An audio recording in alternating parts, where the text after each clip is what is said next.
G'day everybody, welcome to Workshop Wednesday. Sid here in the shed with a piece of pine. We're coming up to the festive season, so last week was a tree. Just for something different, this week I'm going to do a different sort of tree. So come along for the ride, have a look, hopefully you'll enjoy it. It's a little process that I sell a few of these, people like them, they look a bit different, so let's have a look. Okay, there's a little bit of setting up work with this. This is what I call, it's a highly technical term. I call this a wonky tree. So we need to find the centre on both ends. This can mostly, well it can entirely be done between centres. I choose to put a tenon on for just creating a nice base. So mark a centre hole there. So that's the drive end. At the other end, very similar.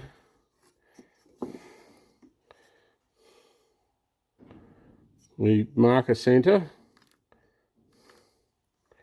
But what we do, and you can be as technical or as relaxed as you want to be about this, put two lines either side of the centre line about 5mm or 1/4 inch apart.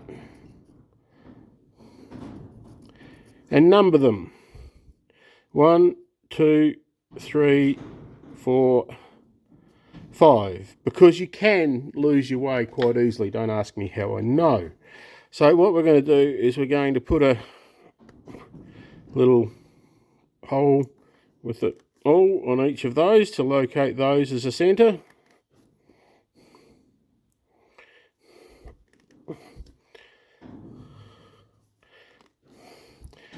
And that's set up for a wonky tree. Okay, so the starting point is we're set up between centres with centre on the drive end. The live centre end is in hole number 3, which is the centre hole. So what we're starting off to do is we're just going to bring it down to round.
Not bad, that'll do. So the next step for my process, which you don't have to do this, but I'm just going to create a tenon on this end.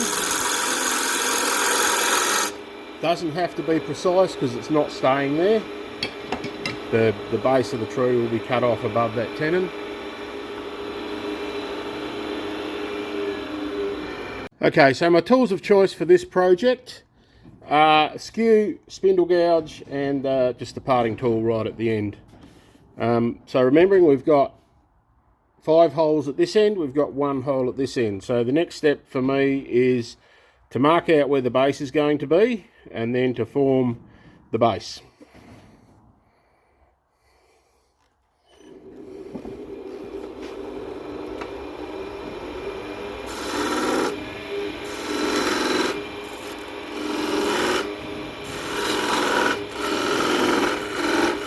So I'm going to part off at that point when I do my parting.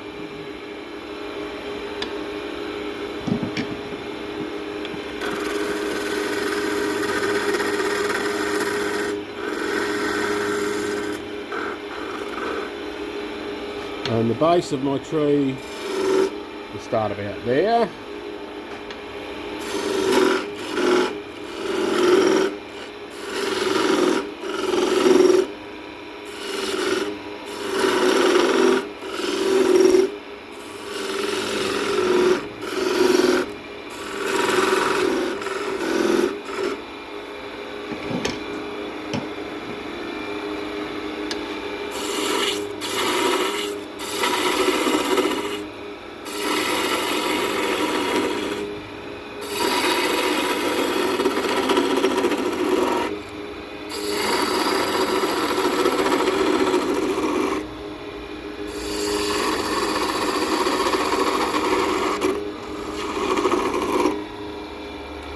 So at each stage through this process, as you move centres, you sand.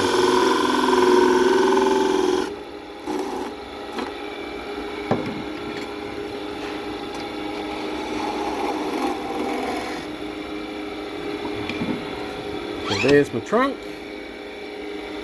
Dust extraction on. 120. And I only sand to 120.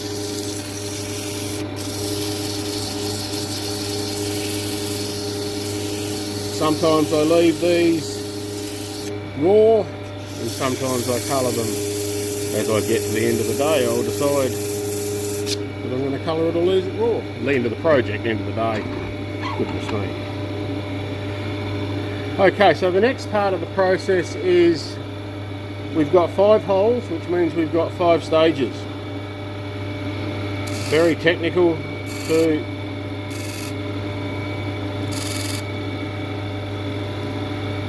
that will be a hole in the end there, so I'll just leave a little bit there like that. So that's going to be our branches. So the next part of the process is we've got our holes at this end. We'll bring the tailstock back and we put the point into our little hole number 1. Make sure it's not hitting the rest, like so.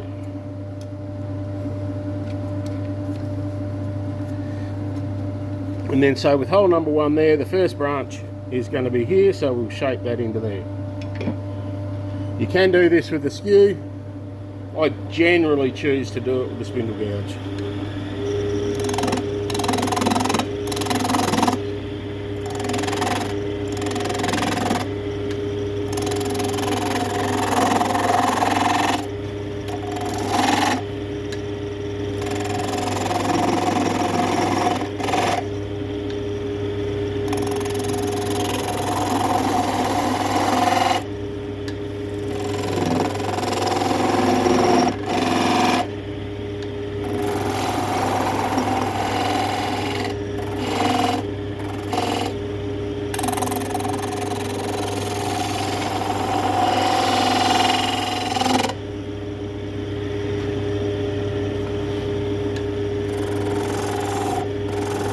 Tool mark there, just get them out. Pull the rest back. Now just watch the knuckles when you're doing this, keep the fingers back out of the way.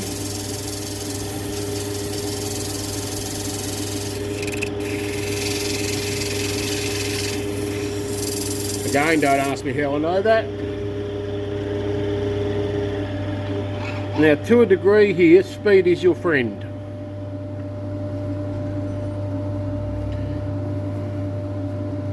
So now we relax this and we move it up to hole number 2.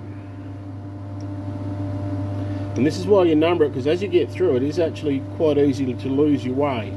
So you want to make sure that you are going for the right hole each time. And then rinse and repeat, really.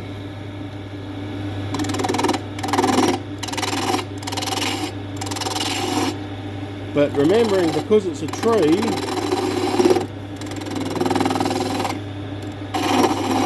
we actually want to bring this one down a little bit smaller than the previous one.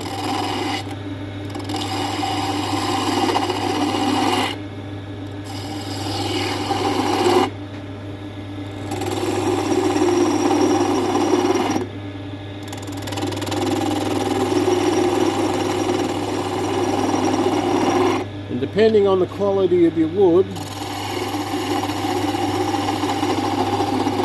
a bit of a line as to how narrow you go in the middle here. Not too bad if you break off up here because you can reshape the end. So there we go, so there's number 2. The 120.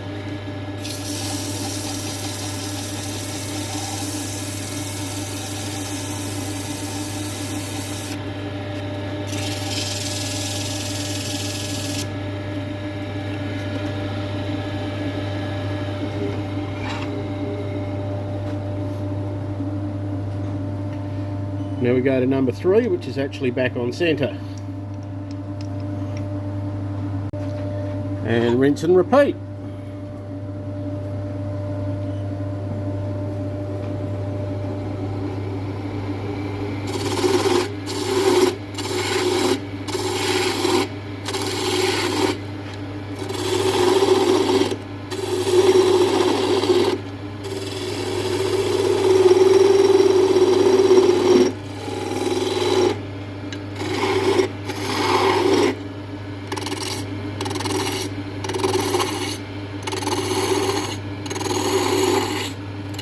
Making it a little bit smaller than the previous one.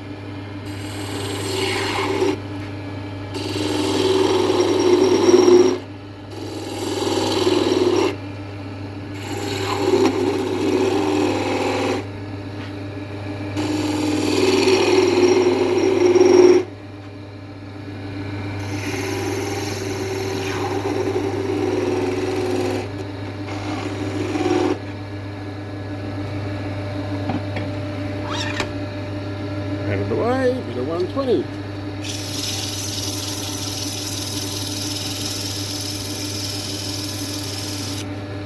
Now you can be as precise or as relaxed as you want to. I know some people, and my OCD a little bit, says that I want to measure all those out exactly. But I managed to get over that a little bit. So now we're getting up towards the end, so we're now going for number 4.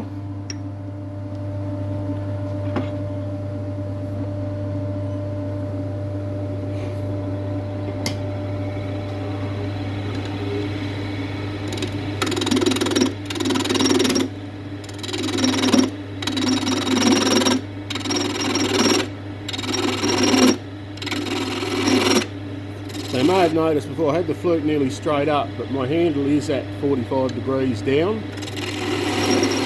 So I'm on the bevel at the toe of the gouge there.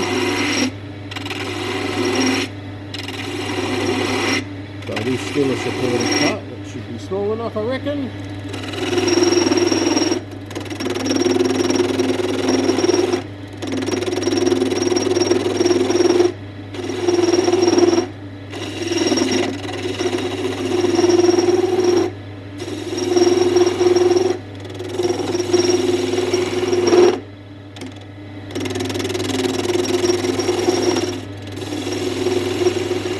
This is another one of those sort of don't ask me how I know moments, but when you get out to this one, because you've got relatively thin wood back here, you do need to be a little bit gentle, and you do sort of need to make sure that your tool is reasonably sharp.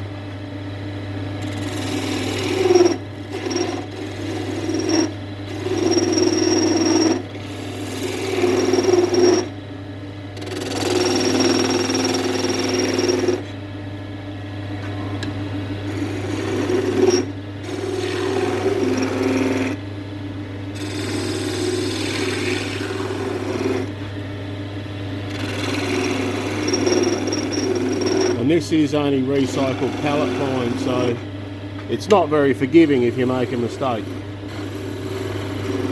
It'll just break.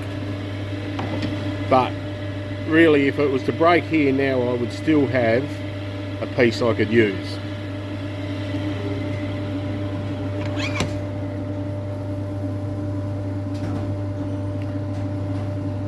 So you can see now we've got that bit of a curve coming through there. got the 120.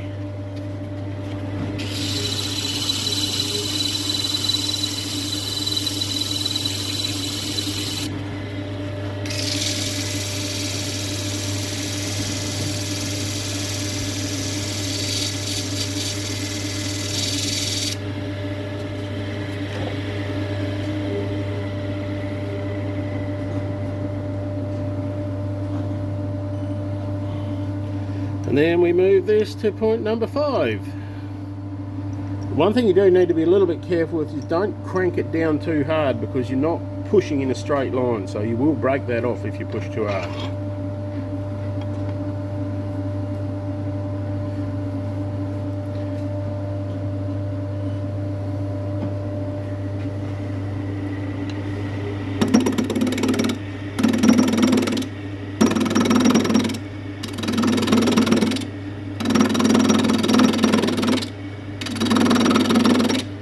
So really what I'm doing here is you should be able to hopefully on the screen see the shadow line.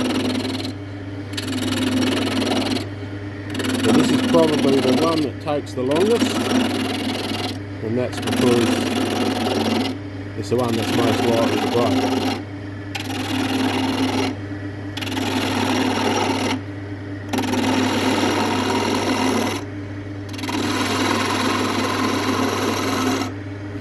So now we're almost into a nice round. So we've got a little bit here that we need to allow for the live centre. So this is where we're going to come down to.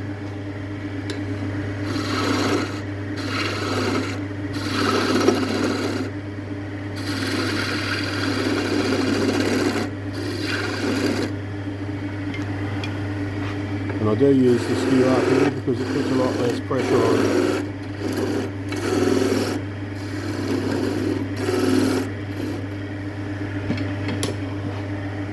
For getting that.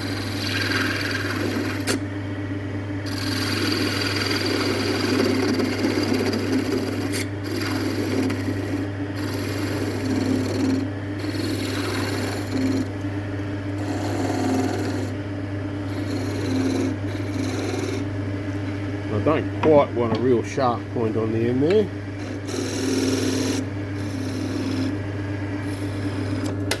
There we go.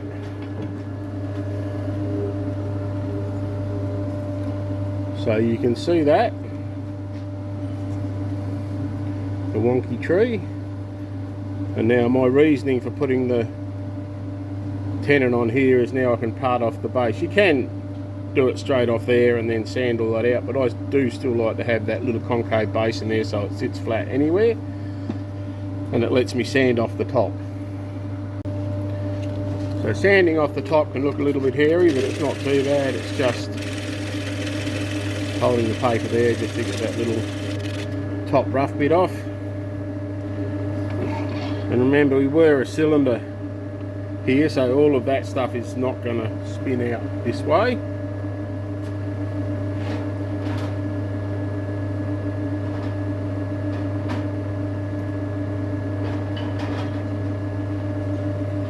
And then we grab our parting tool.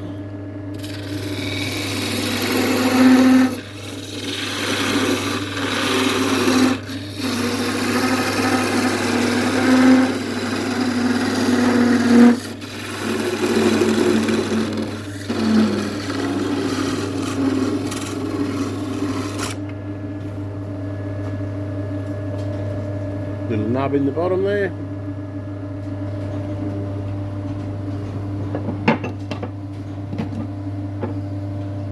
Which we can take out with our whittling tool, paint can opener, whatever you want to call it. And there's a little nick there, so you keep your fingers down.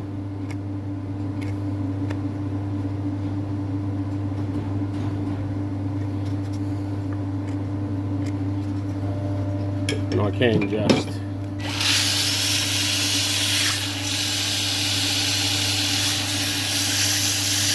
as you can see, it is pallet pine, very open and porous. And there we have our Wonky tree. So these are pretty popular. I sell quite a few of these each Christmas.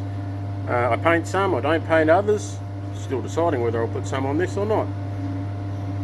Okay, so I've decided I am going to put some paint on this. I'm going to use some Salisbury Crafts green. Just the green stain, not paint, sorry. So I've got that in a spray bottle. I have masked off the trunk area because I don't want that green.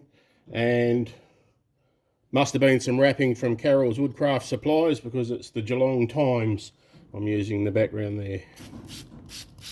So you see it's quite a bright, vibrant green.